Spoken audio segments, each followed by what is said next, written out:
Nanti kalau pergi haji ke Madinah, ke Mekah, coba lihat. Ada sebuah kota di Jazirah Arab yang sangat subur. Bahkan di kota tersebut menurunkan hujan, yaitu bahkan salju, yaitu kota Taif. Taif salju-salju, Masya Allah indah sekali. Ustaz sudah pergi dengan isteri. Bermorau dah itu. Mana bawa.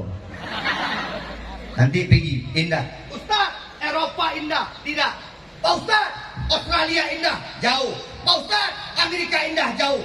Negeri terindah, negeri teraman, tertulis dalam sejarah Al-Madinah, yaitu kota Madinah, kota tempat meninggalnya Nabi, tempat Nabi di sana bersama beberapa tahun. Disitulah kota yang paling indah. Bahkan kalau kita datang ke kota Madinah, ada bau harum yang sangat luar biasa. Ustaz pernah tanya, ketika di Madinah, Ustaz tanya, air rihala, bau apa ini?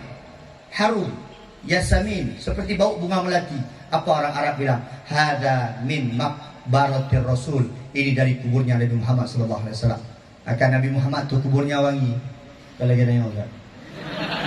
Tengok cium meninggal itu. Tanya yang meninggal, kuburnya meninggal kok berada yang lain.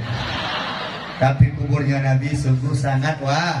Maka anak-anak sekalian, maka bahasa Arab ni penting Ustaz Nazar. Baik fikir dan ni meno. Allah untuk apa kita belajar bahasa Arab? Tahu tak kengon tahu berapa apa? Tok dia gere dah.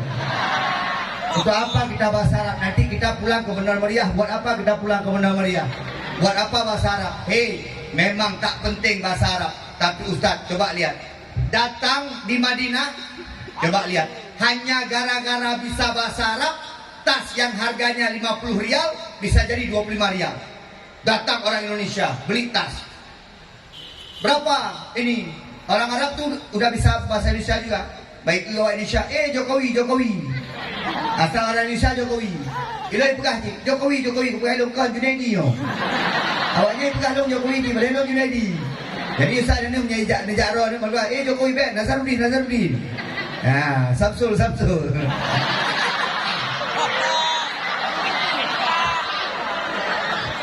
Datang orang Indonesia di depan Ustaz.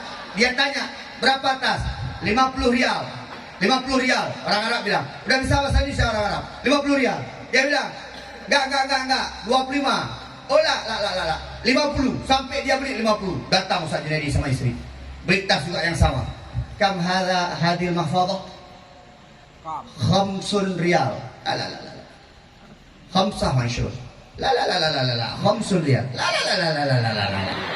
Pokoknya ini kamu la ini.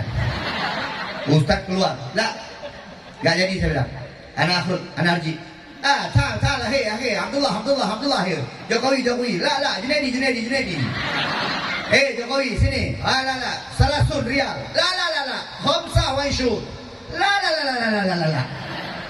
Menyaji bahasa Arab yang imam belum dia kurang imam pakai bahasa Arab sampai pergi haji Indonesia la Arab dia pergi Indonesia haji uji